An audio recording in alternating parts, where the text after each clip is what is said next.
കീഴടങ്ങാമെന്ന് പറഞ്ഞതോടെയാണ് സുനി തന്നോട് തെറ്റിയതെന്നാണ് മണികണ്ഠന്റെ മൊഴി. പോലീസിൽ കീഴടങ്ങരുതെന്നും കോടതിയിൽ കീഴടങ്ങുന്നതാണ് ഉചിതമെന്നും പറഞ്ഞ ശേഷം സുനിയും വിജേഷും തമിഴ്നാട്ടിലേക്ക് കടന്നു. പിടിയിലാകാതിരിക്കാൻ ഹോട്ടലുകളിലും ലോഡ്ജുകളിലുമുള്ള താമസം ഒഴിവാക്കി.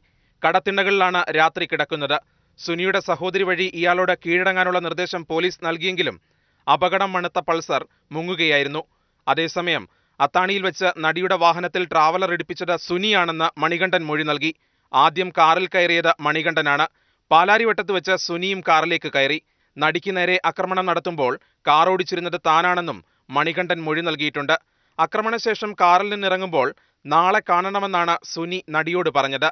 ഈ വാക്കുകൾ ബ്ലാക്ക്മെയിലിംഗിലേക്കാണ് വിരൽ ചൂണ്ടുന്നതെന്ന് പോലീസ് സംശയിക്കുന്നു.